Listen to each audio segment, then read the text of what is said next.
Buongiorno cari amici, ben ritrovati in questo spazio in mia compagnia. Oggi vi voglio mostrare un piccolo rituale di bando e allontanamento veramente molto semplice che utilizza le vibrazioni e le funzioni della magia simpatica, dunque si lavora per analogia di significato e che richiede pochissimi ingredienti. Dovremmo più o meno averli tutti o comunque la maggior parte di questi. Prima però di mostrarvi il procedimento e quello che occorre, vi invito, se ancora non lo avete fatto, ad iscrivervi al canale YouTube del Marietto Veneziano. Se ancora non l'avete fatto, ad iscrivervi anche al mio canale YouTube per supportare il mio lavoro di divulgazione e ovviamente di venirci a trovare nei gruppi Facebook e in particolare in questo periodo mi piacerebbe moltissimo se anche voi vi uniste al progetto per costruire un muro di fuoco, ovviamente tramite tecniche di magia ermetica, intorno ai nostri confini, ne abbiamo tanto bisogno. Detto questo, ovviamente di tutti i gruppi di cui ho parlato troverete, e anche del canale del Marietto Veneziano, chiaramente troverete i link nella descrizione di questo video, dunque se aderite a questi progetti troverete tutte le indicazioni. Grazie. Veniamo dunque a questo piccolo rituale. Purtroppo in questi periodi dove siamo confinati in casa, magari alcune situazioni potrebbero acuizzarsi e diciamo peggiorarsi e soprattutto perché l'essere costretti a stare gomito a gomito tante ore vicino ad alcune persone potrebbe essere veramente problematico. Tutto quello infatti che normalmente non viviamo perché siamo presi dalle cose del quotidiano e riusciamo comunque a tenere arginato in un piccolo spicchio settore della nostra vita, magari oggi, in questo frangente, in questo periodo, non è più tanto possibile contenere il fenomeno perché siamo costretti a casa, dunque situazioni che non vivevamo per via del lavoro o di altri impegni, adesso sono sotto i nostri occhi giornalmente. Dunque, come si procede in questo senso e come possiamo aiutarci a tenere distanti o comunque sedare le persone fastidiose? È chiaro che il periodo della quarantena comunque tiene lontani da noi già molte persone proprio perché non possiamo andare a trovarci oppure è chiaro che ci sono delle limitazioni, pertanto già in un certo senso questa situazione contribuirà per molte cose. Se ci penseremo poi col senno di poi, sicuramente noteremo che ci sono alcuni vantaggi in questa situazione. Ma veniamo alle situazioni magari più problematiche, tipo viviamo in un condominio, abbiamo vicini rumorosi oppure situazioni pressanti, difficili, magari un partner che tolleravamo perché vedevamo poco, adesso siamo costretti a subire le sue ingerenze o comunque vogliamo contenere in modo pacifico, tranquillo, senza discutere queste situazioni. Dunque, come procediamo? Gli ingredienti che servono sono semplici, la candela nera, piccolina, non serve una candela gigante e mi rendo conto che non tutti in casa hanno una candela nera. In mancanza di una candela nera useremo una candela bianca perché comunque contiene lo spettro di tutti i colori e si presta dove dovessero mancare colori specifici. Se avete la candela nera è preferibile, ok? Ta-da! Insetti molesti. E un pennarello nero. Dunque, con questi semplicissimi ingredienti noi procederemo così.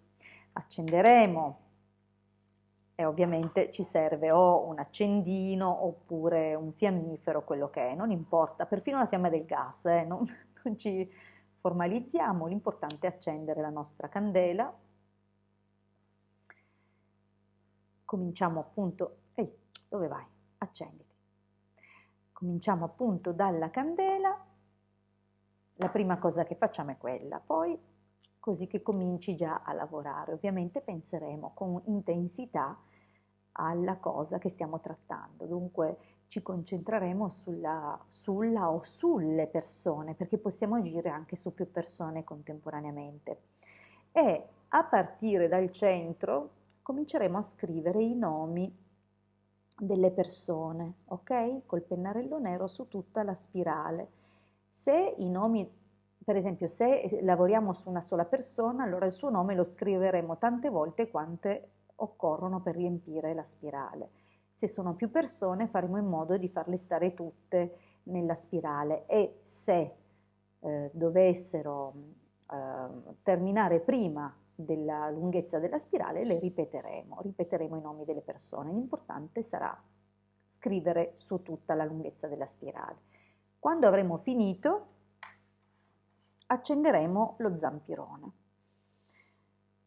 Dunque, io adesso scrivo nome e cognome,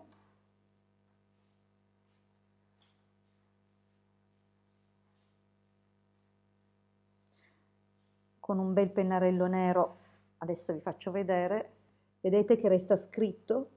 Dunque potete tranquillamente procedere così riempiendo tutta la spirale. Quando avremo finito ci concentreremo un pochino sul nostro intento, questo è importante perché andiamo a imprimere la nostra forma pensiero sullo zampirone e ovviamente deve essere una forma pensiero, ricordiamoci, sempre equilibrata, sempre amorevole. Noi non è che vogliamo attaccare, vogliamo solo che stiano tranquillini e lontani da noi. Dunque, con questa concentrazione e mantenendo alla mente l'immagine dei loro volti o quantomeno i loro nomi, anche perché sicuramente sono persone che noi conosceremo, poi gli daremo il via. Accenderemo. Scusate, non state vedendo, ma vabbè, immagino che sappiate come si accende uno zampirone. Ecco, e nel momento in cui comincia a fumare inizia il lavoro vero e proprio. Ovviamente poi lo appoggeremo su un supporto o quello che è, in questo caso non me l'ero procurato, dunque io rompo così e lascio che bruci nel bruciatore di incenso. Benissimo, l'incantesimo, diciamo così, questo piccolo lavoro di bando si conclude qui, nel senso che non dovrete star lì a vegliarlo, l'importante è che continui a bruciare e con il suo fumo creare appunto i presupposti per una schermatura. Sembrerà molto banale, ma è molto efficace, anche perché se funziona con gli insetti molesti, dunque per assonanza vibratoria, per analogia e simpatia, così funzionano i piccoli rituali che utilizzano appunto questi ingredienti e così magari vi può essere un suggerimento anche per voi a ingegnarvi e a usare in modo anche con un significato esteso e diverso anche oggetti di uso comune, perché con il tramite e per il tramite del loro significato quotidiano può essere utilizzata la stessa forza e la stessa funzione anche a livello vibratorio occulto. Dunque, chissà, magari vi verrà in mente qualche altro piccolo rituale, se avete domande fatemele pure nei commenti. Per quanto riguarda invece altri lavori, magari più seri, se avete difficoltà effettivamente con persone che vi inquinano la vita, non avrete che da contattarmi e valuteremo il tipo di intervento da compiere. Io vi ringrazio per avermi ascoltato fino a qui e vi invito ancora una volta, se non lo avete fatto, ad iscrivervi al mio canale YouTube e ad iscrivervi al canale YouTube del Marietto Veneziano, sempre se ancora non l'avete fatto. Grazie sempre e a presto dalla vostra Hilde.